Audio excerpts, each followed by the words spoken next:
जय हिंद मेरे दोस्तों, कैसे हैं आप सभी का स्वागत है हमारे इस YouTube चैनल पर। और आज हम आपके लिए एक वीडियो लेकर आए हैं जिसमें आपको बहुत कुछ जानने को मिलेगा। तो इस वीडियो को एंड तक देखें और चैनल को सब्सक्राइब करना ना भूलें। तो चलिए साथ में देखते हैं वीडियो। अस्सलामुअलैकुम, नमस्कार, सत श्री अकाल एंड गुड इवनिंग। मैं हूं आरजू आजमी और आप देख रहे हैं पॉइंट ऑफ व्यू। हमें जी ज्वाइन किया है साजिद तारड़ साहब ने। काफी दिन से सर आए नहीं थे, बहुत लोग शिकायत कर रहे थे, बहुत याद कर रहे थे, तो सर बहुत शुक्रिया कि आज आप आए हैं। देखिए, एक तो आरजू मैं हम देखने वालों से मैं अपॉलोजी करूंगा, मैं और लेकिन उसमें आर्गू भी बताऊंगा भी रीजन क्या थी। और मैं शुक्रगुजार हूं उनका इतना ज्यादा कि उन्होंने कईयों ने मुझे ईमेलें की और इतनी मोहब्बत का इजहार किया। उसमें मैं हम्बल हूं, मैं शुक्रगुजार हूं उनका, इतना प्यार करते हैं चाहने वाले। और मैं उसमें बताना ये चाह रहा था कि मेरे भाइयों जैसे जिनके साथ मेरे 30-35 साल का प्यार है, जसदीप सिंह जो है इंदौर से है, मध्य प्रदेश से, तो वो उनकी बच्ची की शादी थी और मेरा जो उनके साथ रिलेशनशिप था, it was a huge wedding. और मैं समझता हूँ कि एक हमारी जो आपस में प्यार जिस तरह होना चाहिए उसकी बहुत बड़ी मिसाल थी कि मेरे तकरीबन 25-30 दोस्त पाकिस्तान से आए थे। उनमें मिनिस्टर्स थे फेडरल गवर्नमेंट के, वो भी आए। और वो सारे दोस्त, और उसमें कुछ दोस्त अभी भी यहाँ पे हैं, उस शादी की वजह से मेहमानदारी चल रही थी। कुछ अब गए, नियाग्रा फॉल गए घूमने के लिए, और कुछ आज वॉशिंगटन डीसी थी। तो मैंने कहा इस विंडो में मैं आके अपने देखने वालों को प्रणाम कहूं, सलाम कहूं, सत श्री अकाल कहूं। मेरे लिए तो आपके देखने वाले मेरे लिए ऑक्सीजन है आरजू, जो हमें इतना प्यार देते हैं। मैं बड़ा शुक्रगुजार हूं, तहे दिल से शुक्रगुजार हूं कि इतना प्यार देते हैं वो। और मैं जिस तरह मैंने बताया, मेरे लिए ऑक्सीजन है, मेरे लिए एक जिंदगी की उम्मीद है कि अभी तक लोग एक दूसरे से मोहब्बत करते हैं, करना चाहते हैं। एक ख्वाहिश, एक विल मौजूद है। और मैं इसी उम्मीद पर जिंदा हूं कि मेरी जिंदगी में शायद ये जो चीजें हैं नॉर्मलाइज हों और बॉर्डर सॉफ्ट हो। हम जाएं आए एक दूसरे की शादियों पे, एक दूसरे की बर्थडेज पे जाएं आए। मेरा यही एक ख्वाब है और मैं इसी ख्वाब पर जिंदा हूं। बिल्कुल सर, ऐसा होना चाहिए। और जब हम इस तरह सोचते हैं तो जरूर कहीं ना कहीं इंशाल्लाह कभी ना कभी ऐसा होगा। लेकिन साथ ही शहबाज शरीफ साहब ने भी ये कहा है कि नरेंद्र मोदी जी को, जो प्राइम मिनिस्टर हैं भारत के, कि जी आइए सी पैक में हिस्सा लीजिए और इस बड़े प्रोजेक्ट का हिस्सा बने। आप क्या कहेंगे? आपको लगता है कि इंडिया देखिए, इंटरेस्ट होगा? जी पूछने वाली बात तो ये है कि सी पैक हमारे मामू की है जो हम बेच रहे हैं बाहर, लोगों को कह रहे हैं आज भी अब जा। सी पैक किसी और कंट्री की है, उनका कुछ और मनसूबा है। हम वो कहते हैं, एक शेर होता है, उसमें एक शेर तो नहीं, कहावत है, कहते बेगानी शादी में अब्दुल्ला दीवाना है। शादी किसी की है, दीवाने हम हैं, क्योंकि पैसा आता है वहां से। ये मैं इस पे एहतजाज करूंगा। सबसे पहले तो मैं ये चाहूंगा कि शहबाज शरीफ साहब, मैं एक तो उनको है कि इन जो मुस्लिम लीग नून है, इनकी हिस्ट्री है कि भारत से ये प्रैक्टिकली अच्छे रिलेशनशिप चाहते हैं। लेकिन मैं ये चाहूंगा कि सी पैक में उन्हें बाद में बुलाएं, इनवाइट करें। आप पहले अपने रिलेशनशिप ठीक करें। आपने एक बेबी स्टेप लिया था कि भारत के अंदर अपने हाई कमीशन में ट्रेड मिनिस्टर भेजा था, लेकिन ट्रेड नहीं किया। ये ज्यादती है।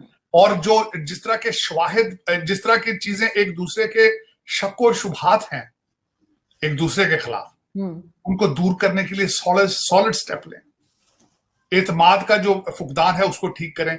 देखें, उसका जब मोदी जी का अमेरिका का दौरा था, वहां भी उन्होंने क्रॉस बॉर्डर टेररिज्म की बात की। एससीओ के जो दिल्ली डिक्लेरेशन है उसमें भी उन्होंने फिर वही क्रॉस बॉर्डर टेररिज्म की बात की। तो ये सबसे पहले मेरी यही रिक्वेस्ट होगी कि पहले वो जो अपने शकूक व शुबहात हैं उनको दूर करें, और उसके बाद ये किसी का देखें, जाती तौर पर पूछे तो अपने ट्रेड की बात करें। वो बीआरआई वाले, उनका अपना प्रॉब्लम है, उनका रोड इनिशिएटिव जो है उनका, चाइना वालों का, उनकी प्रोडक्ट है। आप उनकी प्रोडक्ट जो है वो बेचने की कोशिश ना करें, वो खुद बेच लेंगे, बड़े अच्छे सेल्समैन है। उनका अपना इंटरेस्ट है इस खिते के अंदर, सारा कुछ वो बड़ा बेहतर तरीके से करते हैं। आप अपनी बात सही तरीके से करें। बल्कि मुझे अफसोस है इस बात का, मैंने आपने बात कर दी एससीओ का, जो जिसमें तकरीर की मोदी साहब ने हिंदी में की, रशिया वालों ने रशियन जबान में की, पुतिन ने। लेकिन हमारी रॉयल्टी जो है, जो ब्रिटिश रॉयल्स हैं हमारे, शहबाज शरीफ साहब, उन्होंने इंग्लिश में तकरीर की। मैं हैरान था उसकी क्या वजह है। इतनी इतनी कमांड है इंग्लिश लैंग्वेज पर इनको, या इतना प्यार है ब्रिटिश अपने जो आका थे उनसे, इतना प्यार है कि अभी तक उस प्यार में हम दीवाने हैं। लेकिन ये कि मैं समझता हूं कि आज कई हर बातें करना चाहूंगा मैं। एक तो आरजू मैं कुछ चीजों पे नहीं बोल सका क्योंकि मैंने आपको बताया मेरी मसरूफियत थी, जो उसके फौरन जहां से लास्ट मैंने छोड़ा था उसके बाद एक चीज हुई थी कि ईद उल अजहा, बकरा ईद थी यहाँ पे, और उस पे मैं एक बात आपको बताना चाहूंगा कि मेरी परवरिश किस माहौल में हुई है। मैं थोड़ा सा उसको मैं समझता हूँ बहुत जरूरी है मेरे लिए उसको टच करना, और मैंने उस पे ईद के ऊपर ट्वीट भी किया और मैसेजेस भी।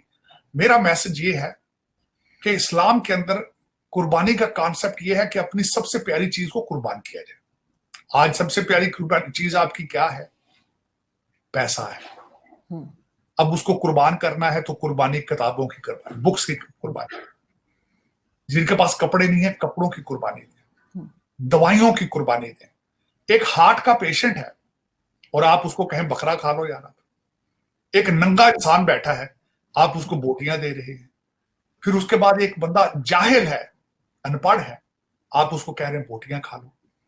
और फिर उसके बाद बताता हूं दुख के साथ, हमारी पाकिस्तान में के अंदर इस्लाम से इतनी दूरी है जितनी सऊदी अरेबिया से जितना फासला है हमारा। हमने सिर्फ एक इस्लामिक एक सिर्फ नाम का इस्लाम हमने अडॉप्ट कर रखा है। अब मैं उसी कल्चर से आया हूं। है क्या उस दिन होता क्या है? जो प्रैक्टिसेस है, बकरा खरीदा जाता है, उसको करके आधे का उसी दिन बारबेक्यू, आधा फ्रीजर किया जाता है। कुर्बानी हाल जो है वो शौकत खानम या जमात इस्लामी को भेज दी जाती है। ये इस्लाम की खिदमत नहीं है मेरे अजीज दोस्तों। कोशिश करो, दवाइयों की कुर्बानियां दो, जिनको जो बीमार है उसके इलाज करो। ये मेरा एक मैसेज कुर्बानी के हवाले से था। उसके बाद जो दूसरा मैसेज, आज मैं पहले जो दूसरी खबर जो सबसे ज्यादा हार्ड चल रही है, आपने भी वो देखा है आज, जो दो खबरें जो इस वक्त मैं जिन पे जो मेरे लिए ज्यादा इंपॉर्टेंट नजर रखती, 3 खबरें कर ली जिस पर बात करना चाहूंगा। एक तो जो बात है कि आज IMF के जो रिप्रेजेंटेटिव हैं वो मिले खान साहब से। अब वो मेरे जहन में एक फौरन एक हलचल शुरू हुई, क्योंकि मैं पॉलिटिकल साइंस का स्टूडेंट हूं। भाई उनको क्या मजबूरी बन गई जाके इमरान खान से मिलने, जिनको सारा कुछ छोड़ के जा चुका है। अब उसकी वजह में दो वजूहात मेरे जहन में आई हैं। एक तो इमरान खान ने अमेरिका के पर्पस को सर्व बड़े खूबसूरती से किया। अमेरिकन इंटरेस्ट को उन्होंने अपने 3.5 साल में बहुत प्रोटेक्ट किया है। वो किस तरीके से? CPEC को बंद कर। आज भी अगर सबसे बड़ा जो आज भी अमेरिका को उम्मीद है कि अगर इमरान खान वापस आएगा तो CPEC को फिर रोकेगा और हमारे इंटरेस्ट को रोकेगा, सर्व करेगा। उसी उम्मीद पर वो जाके आज फिर उसके सामने टेबल पर बैठते हैं कि भाईजान हम आप भी आज दुआ कर रहे हैं, हम दुआ को हैं आपके। एक तो सबसे बड़ी वजह ये। दूसरी वजह ये है कि इस वक्त जो हमारे डॉक्टर भाईजान हैं, जिनको पाकिस्तान से भागकर आके यहाँ डॉक्टरी कर रहे हैं, कुछ 2000 के करीब हैं, जो इस वक्त जो बेहोश हो रहे हैं खान साहब की मोहब्बत में, उनके डॉलर जो है वो लाभी काम कर रहे हैं। वो कांग्रेसमैन और सेनेटरों के पीछे भाग रहे हैं, वो खलीलजादे साहब के पीछे भाग रहे हैं। तो उनको वहां से भी उम्मीद है, वो वहां से भी प्रेशर है IMF को कि नहीं जी उनको भी खुश किया जाए। और दूसरा मैंने आपको बताया था कि खान साहब की सबसे सर्वस बड़ी जो है, हालांकि उन्होंने डेविड लू को बदनाम किया, हालांकि उन्होंने बच्चों को जो बार बार ये मैसेज दिया कि अमेरिका के खिलाफ जिहाद करो। इसके बाद हाँ, और मैं जो दुख के साथ मैं ये कहूंगा कि अमेरिकन जो है वो इजिप्ट, टर्की बहुत पैसा देते हैं बार मुल्कों में, लेकिन वहां अपने एजेंट्स को इतनी ब्रेक जरूर देते हैं कि इलेक्शन जीतने के लिए बेशक हमारे खिलाफ नारे लगवा लो, हम इस पे इजाजत देते हैं। मैंने कई दफा या सियासतदानों से या स्टेट डिपार्टमेंट से बात की है, तो उन्होंने कहा ये they are political slogans and we don't mind it until they serve our objective, until they save our interest in that country, we don't mind these political slogans। तो वो पॉलिटिकल स्लोगन बड़े भरपूर तरीके से 55 इन्होंने जलसे किए साइफर के खिलाफ, डेविड लू के खिलाफ। आज डेविड लू इलेक्शन लड़े तो हो सकता है इमरान खान जितना ही वोट ले ले पाकिस्तान से, इतना पॉपुलर है वो कर दिया इन्होंने। अब उसमें ये दो तो चीजें ये थी, मैंने इसको क्लैरिफाई किया कि why IMF was sitting in front of Khan साहब, क्योंकि अभी तक IMF का सबसे बड़ा ऑब्जेक्टिव है CPEC को रोकना। और वो कौन रोक सकता है? इमरान खान न्याजी रोक सकता है और कोई नहीं रोक सकता। हाँ, तो एक लेकिन सर इमरान खान के फेवरेट ARY ने जो न्यूज लगाई है उसकी पिक्चर में से बीच में से खान साहब को ही उड़ा दिया उन्होंने जो पिक्चर लगाई उसमें खान साहब मैंने भेजी थी आपको। तो उन्होंने चैनल तो नहीं बंद कराना ना दोबारा अपना, वो देखे खबर तो फिर उन्होंने लगा दी। लेकिन उसमें जो थे वो बैठे थे साथ उनके हमाद अजहर बैठे थे और मैंने पूरा शाह महमूद कुरैशी थे। जी जी हाँ, जो मैंने पूरा देखा, एस्टर पेरेस रुइस जो इस वक्त IMF के रिप्रेजेंटेटिव हैं पाकिस्तान में, मैंने पूरी उस पर रिसर्च की है कि ये how dare they did it matter fact. लेकिन उसके पीछे जो नजर आ रहा है, मैंने बताया कि अमेरिकन इंटरेस्ट को सिर्फ एक ही इंसान प्रोटेक्ट कर सकता है, इमरान खान न्याजी। और वो अमेरिकन, हालांकि अमेरिका बहुत कमजोर हो चुका है फॉरेन पॉलिसी में। अमेरिका के हाथ से पूरी दुनिया ऐसे निकल रही है जैसे हाथ से रेत निकलती है। जब से वो फॉल ऑफ काबुल हुआ था, सऊदी सबसे पहले भागे थे, जो कि सऊदी अरब को बुलाने वाले अमेरिकन थे। टेक्सिको कंपनी थी जिन्होंने जाकर तेल निकाला था वहां से। अरामको कंपनी दुनिया की सबसे बड़ी कंपनी है जिनमें अमेरिका सऊदी अरेबिया दोनों इकट्ठे थे, लेकिन वो छोड़ के जा चुके हैं। सबसे बड़ी बात यह है, अमेरिकन फॉरेन पॉलिसी की हालत यह है कि दो आज जो है ईरान के पास से टैंकर गुजर रहे थे, दोनों पे अटैक किया है ईरान ने उनको हॉस्टेज उनको कब्जा करने की कोशिश की है। अमेरिकन आगे हुए हैं, इनको कौन पूछता है इस वक्त। हालात ही बहुत खराब है अमेरिका के अंदर, इंटरनल एंड एक्सटर्नल। इंटरनल भी हालात है। मैं छोटी सी मिसाल देना चाहूंगा। 4 जुलाई के ऊपर 3 शहरों में यहाँ पे मास शूटिंग हुई, मास शूटिंग। कुछ 40 के करीब लोगों को गोलियां लगी हैं, 10-15 मर भी चुके हैं। लेकिन हमारे जो मोहतरम जो बाइडेन साहब हैं, स्लीपी जो जिनको कहा जाता है, बहुत बुजुर्ग हो चुके हैं, उन्होंने फिर उस पर पॉलिटिकल स्कोरिंग की है कि ये गन रिलेटेड इशू है। मैंने उसको रिबटल उस पर किया था कि तीनों शहर जिनके अंदर ये शूटिंग हुई है, वहां पे जो मेयर है वो डेमोक्रेट है, वहां गवर्नर है वो सारे डेमोक्रेट हैं, और दूसरी जिन गन के साथ शूटिंग हुई है वो सारी की सारी इलीगल गन्स हैं, और रिपब्लिकन भी इलीगल गन्स के खिलाफ है। लेकिन वो उस तरफ नहीं जाते, क्योंकि इस वक्त दुनिया के अंदर, मैं बल्कि आज एक ट्वीट कर रहा था, दुनिया के अंदर डेमोक्रेसी जो है वो शदीद डिक्लाइन में है। वन पार्टी रूल जो कि चाइना का मॉडल है वो पॉपुलर होता जा रहा है। जो भी पार्टियां जहां जहां भी इस वक्त अपने इक्तदार में है, वो हर इलीगल लीगल तरीके को अपने को इस्तेमाल करके अपना असर रसूख बढ़ाने की कोशिश कर रही है। मैं इसकी डिटेल में नहीं जाऊंगा क्योंकि उस पर लंबी डिस्कशन हो जाएगी।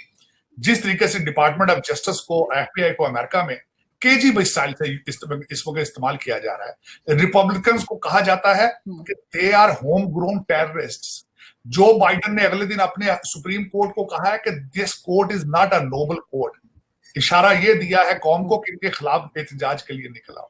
तो क्या इसके पीछे मोटिव है? One party rule, unlimited power, no check and balance. तो ये एक पॉपुलर होता है। फ्रांस के अंदर आप देख रहे हैं, रिटायरमेंट की एज उसने खत्म की थी मैक्रान ने, उसके हालत देख लिया।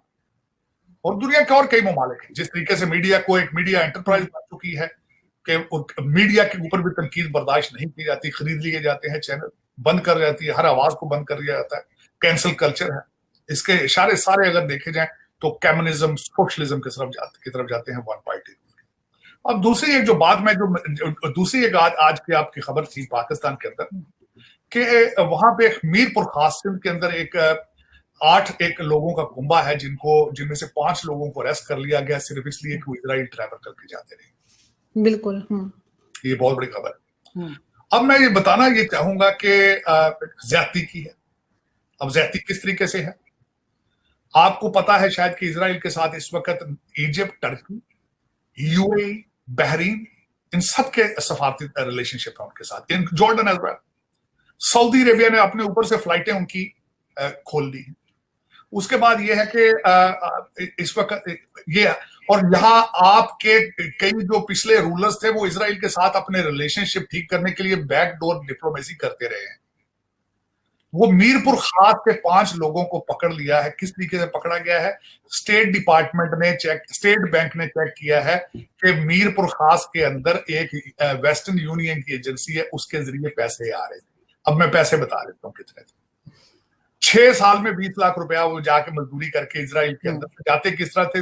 वाया जॉर्डन या श्रीलंका या कीनिया। हाँ सर, क्योंकि आप पाकिस्तानी पासपोर्ट पे तो ट्रैवल किया नहीं जा सकता है। नहीं किया जा सकता। वो वहां से जाके जाते रहे।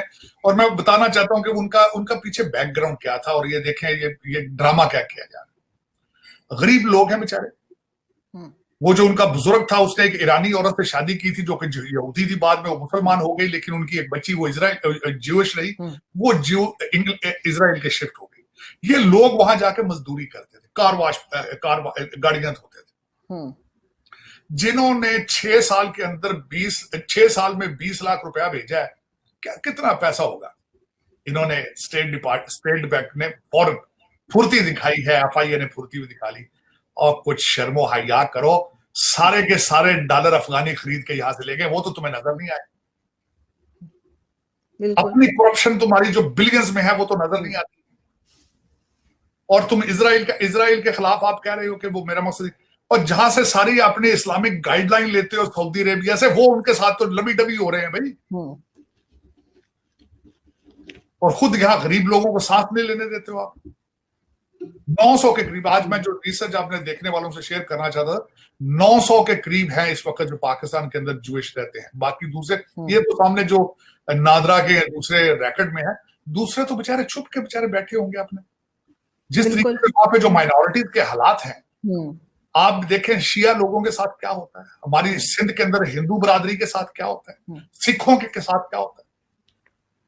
ये और मैं इस पे क्या बताऊं कि मैं इसको कंडेम करूंगा। ये जो इजराइल के जो लोग गए हैं, इनको इन्होंने पकड़ा है, उन्होंने सफाइयां पेश की हैं अपनी, और उनका कसूर क्या है कि वो बेचारे गरीब लोग हैं तो उनके पीछे पड़ गए। लेकिन चले, ये दूसरी खबर में डिस्कस आपसे ये करना है। तीसरा जो है इस वक्त जो मैं चीज डिस्कस करना चाहता, खान साहब आजकल सुना है कि मुबैना तौर पे उन्होंने अपना यूट्यूब का चैनल मॉनिटाइज करा लिया, और हर दूसरे तीसरे दिन उसको वो वहां पे कुछ ना कुछ जाहिर है आमदन उस वहां से शुरू हो चुकी है, तो वो उन्होंने बोलना जरूरी समझते हैं।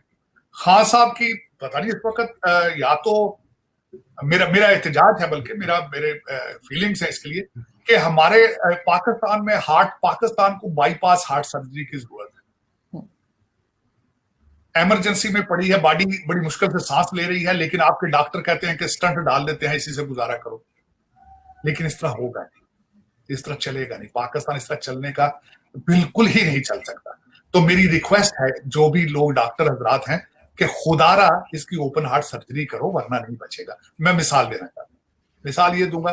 खान साहब ने अगले दिन फरमाया है अपनी आखिरी स्पीच के अंदर, और कुछ इंटरव्यूज में भी गलत बयानियां की उन्होंने अपने इंटरव्यू में फरमाया उन्होंने कि मुझे अरेस्ट कर लिया जाएगा बहुत जल्दी, और फिर उन्होंने फरमाया कि घरों में नहीं बैठना, पुरअमन तरीके से बाहर निकलना है।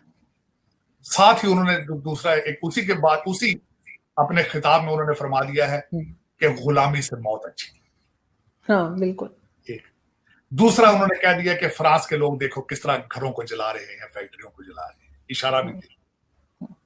उन्होंने कहा पुरअमन निकलना है, लेकिन मर जाओ इससे बेहतर है। वो कहते मर जाओ, ये भी मैसेज दे दिया। और तीसरा उन्होंने तरीकाकार भी बता दिया कि आग किस तरह लगानी। तो पता नहीं फिर हमारे देखने वाले जो डॉक्टर हैं जिन्होंने इसकी सर्जरी करनी है ओपन हार्ट, उनके हाथ क्यों कांप रहे हैं, क्यों वो पाकिस्तान को सेव करने से कातर हैं, क्या हालात है। मैं अब आखिरी एक पॉइंट, शर्मिंदा हूं मैं एक वकील का बेटा हूं, खुद वकील हूं, वकीलों का कजन हूं, वकील का बाप हूं, लेकिन जिस तरीके से आपके सुप्रीम कोर्ट के जजेस बिहेव कर रहे हैं, यूट्यूबर्स को बुला बुला के उनको जो मैसेज दे रहे हैं, ये मैंने आज तक जुडिशियल हिस्ट्री में सुना ही नहीं है। और जिस तरीके से 16 मिनटों में अगले दिन 16 जमानतें दी, और जमानतें देने के लिए कह देते हैं कि फ्यूचर में जो ये क्राइम करेगा उसकी भी जमानत है। जाओ, आज शहनशाह का दिल खुश है, कितनी जमानतें चाहती, 1 लाख जमानतें दे दें, हाजिर दे दो, मुस्तकबिल की जमानतें दे दें, दे दो। ये जुडिशरी बिल्कुल सर इसी तरह हो रहा है। किसने करनी है आरजू, मुझे ये तो बता दें कि हम लोग फिर क्या क्या सोचें, किधर जाएगा आपका पाकिस्तान। सर अभी तो आईएमएफ के मुबारकबादियां ही चल रही थी कि जी डॉलर जो है वो 270 पे चला गया डॉलर, आज फिर 281 पर आ गया है। तो अब ये लोग किस तरह से मैनेज करेंगे? हालात तो बिल्कुल वैसे ही हैं जैसे पहले थे। भाई डॉलर की डिमांड देखें, सब आपने पहला कदम क्या किया है आईएमएफ के पैसों की, जब लेटर ऑफ इंटेंट आया, सबसे पहले जजों की तनख्वाह 2-2 लाख रुपया बढ़ा दी। पहला। दूसरा क्या हुआ है कि मेरे जो बाहर के पड़े हुए ये जो रॉयल हमारी रूलिंग एलीट है, इन्होंने कुछ प्रॉपर्टियां खरीदनी थी लंदन में, टोरंटो में, दुबई में, तो उसकी फौरन उन्होंने निगोशिएशन शुरू कर दी। तो डॉलर का रेट सस्ता किस तरह होगा ये बताएं ना मुझे। आप कह रहे हैं डॉलर सस्ता हो जाए, जिस दिन मैंने अगले दिन ट्वीट किया है, मेरे भाई पाकिस्तान में डॉलर लाना पैसा लाना मुश्किल नहीं है, उस पैसे को रोकना चैलेंज है। मैं खुद इस वक्त स्टॉप वॉच हाथ में पकड़ के बैठा हूं, स्टॉप वॉच कि कितने घंटों में ये पैसे लंदन जाएंगे। ये कोई पहली दफा आरजू पैसा नहीं आ रहा है पाकिस्तान में। मैं करेक्शन करना चाहता हूं यहाँ पे। आपने जब आपने अमेरिका की जंग लड़ी अफगानिस्तान में रशिया के खिलाफ, आपने कंटेनर्स में डॉलर लिए थे, कंटेनर्स में। उनमें से एक भी डॉलर नहीं है पाकिस्तान में इस वक्त। लेकिन सर इन्होंने कोई सबक नहीं सीखा। अभी तो ये कह रहे हैं कि यूएई भी हमारे यहाँ प्रोजेक्ट लेकर आ रहा है, तो जापान की भी बातें की जा रही हैं। और दूसरी तरफ जी प्रोजेक्ट नहीं है, एयरपोर्ट बेच रहे हैं, यूएई वाले एयरपोर्ट खरीदेंगे आप। स्टील मिल रशिया खरीदने के लिए इंटरेस्टेड है, उन्होंने लगाई थी वो। अब आपके एसेट्स बिकेंगे, प्रोजेक्ट नहीं होंगे।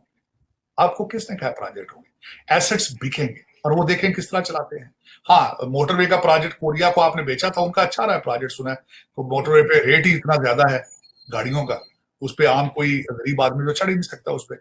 इसी तरह होगा आगे एयरपोर्टों के ऊपर भी चीजें। अब आप एसेट बेचेंगे। लंदन से पार्टियां आ चुकी हैं लूटने के लिए, बड़े बड़े नए तरीके मनी लॉन्ड्रिंग के ला चुके हैं। पहले पनामा लीक था, अब कोई और चीज लीक होगी वो 5 साल बाद, और कौन को पता चलेगा कि उनकी किस्मतों के सौदे कौन कर गए। ये 76 साल है आरजू। जब तक ओपन हार्ट सर्जरी नहीं करेगा कोई मर्दे मोमन, कोई इंसान पाकिस्तानी, अभी तक जाती तौर में बताऊं आपकी रूलिंग एलीट में उनको पाकिस्तानी नहीं कहूंगा, उनके सिर्फ हाथों में पाकिस्तानी पासपोर्ट है और 7 बच्चों की डुअल सिटीजनशिप है। उनके पीछे नीचे पासपोर्ट, एक सामने करते हैं पासपोर्ट, दूसरा पासपोर्ट जेब में होता है। ये सारे के सारे ब्रिटिश एजेंटों के पोते दोते हैं। और दूसरे कौन है? लोअर मिडिल क्लास के बच्चे जिन्होंने सीएसएस किया है। बिल्कुल। एक मैं मॉडल केस आपके सामने पेश कर देता हूं, आपकी कौम के सामने। मैं कहता हूं आज मुझे एक तोहफा भी देना चाहिए कि बड़े अरसे के बाद आया हूं, कुछ तो दे जाऊं ना इनको, कुछ तो कहते हैं ना फूड फॉर हार्ट्स दे जाऊं। ये मेरे दोस्त जो बच्चे देख रहे हैं कि प्लीज, जो कोर कमांडर लाहौर था जिसको निकाला गया है, उसकी जो लीनिएज, उसकी फैमिली पे जरा रिसर्च करें आप। एक मॉडल है ये, इस तरह के 10,000 मॉडल है पाकिस्तान में, जिसको मैं बार बार ये कहता हूं करप्ट रूलिंग एलीट। खुद वो एक आर्मी जनरल था, उसका एक रिश्तेदार बट्टू था ब्यूरोक्रेट जिसके ऊपर करप्शन के चार्जेस हैं, और बंदयाल साहब के साथ भी रिश्तेदारी है चीफ जस्टिस के साथ। देखें, मैं जो बार बार ये चीखता हूं कि ये साले बहनोई का दामाद सुसर की गेम है। 10,000, ये कैंसर किस तरह फैल चुका है पाकिस्तान के अंदर, ये कैंसर है। और इसकी सर्जरी कौन करेगा? ये बहुत बहुत ज्यादा, बहुत बड़ी विल की और बहुत बड़ी डेडिकेशन और पैट्रियटिज्म की जरूरत है। ये सर्जरी जो करेगा, जो कार्डियोलॉजिस्ट इसकी सर्जरी करेगा, वो मुझे अभी तक तो कोई नजर नहीं, एक बंदे पे अभी उम्मीद है मुझे, वरना मैं कल बड़े गुस्से में कहता रहा हूं कि हमारे पाकिस्तान में माएं बच्चे पैदा कर ही नहीं रही। ये टूटे फूटे इधर उधर से आ रहे हैं। तो मेरा मकसद है कि जिनके जो पैदा होते ही जिनकी ख्वाहिश होती है कि मैं डुअल सिटीजन किस तरह बनूंगा, लंदन में घर किस तरह बनेगा, ये बदले ले रहे हैं पाकिस्तान में।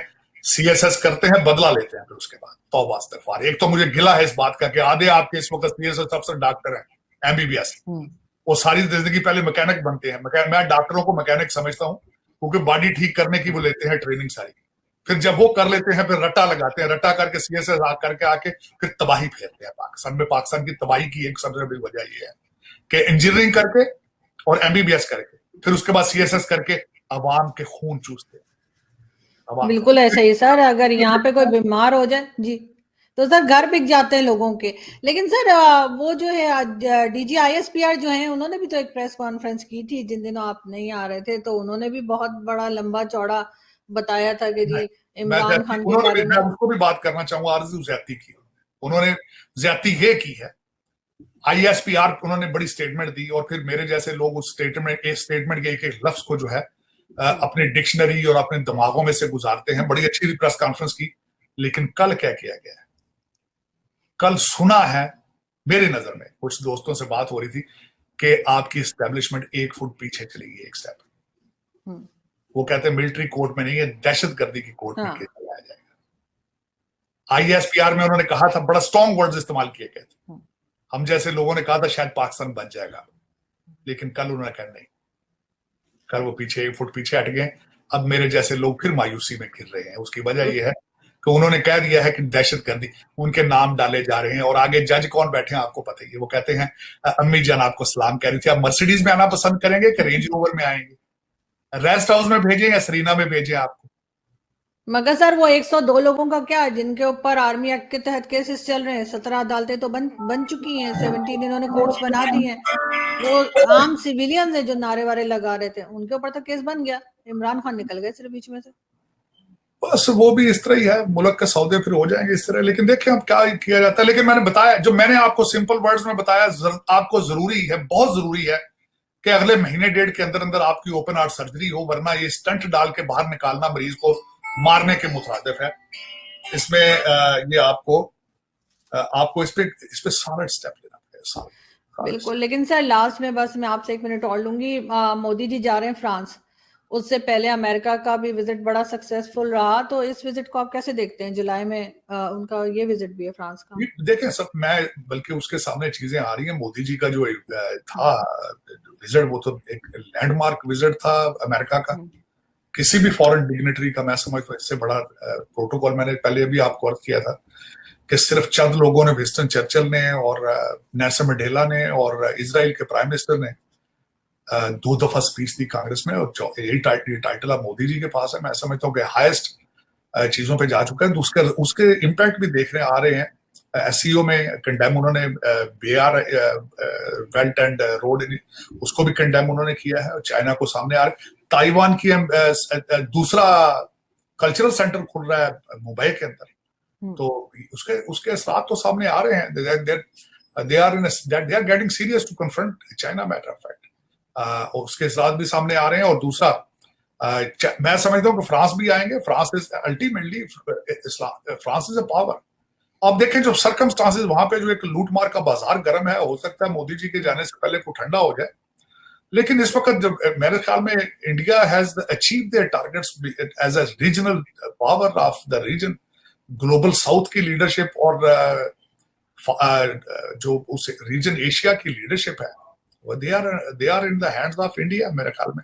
और उस दूसरा सबसे बड़ा फायदा ये होगा आने वाले दिनों में, जो मैं देख रहा हूं, कि अमेरिका जूं चाइना के खिलाफ अपना पंजा टाइट करेगा, वहां से बिजनेस निकल के जो हमारे यहाँ पे इंडियन इंस्टीट्यूट ऑफ टेक्नोलॉजी के पढ़े लोग यहाँ पे जो सीईओज हैं, वही बिजनेस उठा के चाइना से भारत ले जाएंगे। और भारत फिर उसके बाद एक अनटूट पोजीशन में आ जाएगा। अमेरिका का गुजारा नहीं होगा, अमेरिका विल बिकम डिपेंडेंट। और जिस तरह मोदी जी ने फिर कहा था कि टेक्नोलॉजी इनके पास है और हमारे पास यूथ है, और तो India will be going to the next level. सारा बिजनेस इस वक्त, जिस तरह फार्मास्यूटिकल पूरी दुनिया का इंडिया में बन रहा है, इस वक्त जो सबसे बड़ी चीज जो चाइना अमेरिका चाहता है, वो कंडक्टर है, सेमी कंडक्टर जो है, वो चाइना में बन रहे हैं। और जब ताइवान पे जाएंगे तो उस पर मुश्किलात आएंगी। दे आर मेरा ख्याल में अगला जो चीजें आएंगी कि भारत में सेमी कंडक्टर ज्यादा बनेंगे और पूरी दुनिया फिर उसके ऊपर डिपेंड करेगी भारत के। बिल्कुल आप ठीक कह रहे हैं, लेकिन सर वर्ल्ड को हमें भी कोई हल्के में नहीं लेना चाहिए, क्योंकि शहबाज शरीफ साहब ने कहा है बहुत जल्द हम कर्जा लेने के बजाय देने शुरू कर देंगे। तो अब क्या करेंगे, वो कौन सी जादू की छड़ी घुमाने वाले हैं, वो तो आगे ही पता लगेगा। बहुत शुक्रिया सर कि आपने आज ज्वाइन किया। Thank you so much. Once again it was such a pleasure. और मैं देखने वालों को मेरी तरफ से हम्बल प्रणाम, सलाम और सत श्री अकाल। खुश रहो बस। तो दोस्तों, आशा करता हूँ कि ये वीडियो आपको अच्छा लगा होगा। अगर अच्छा लगा हो तो वीडियो को प्लीज़ लाइक कीजिए, और अगर चैनल पर नए हैं तो चैनल को प्लीज़ सब्सक्राइब कीजिए।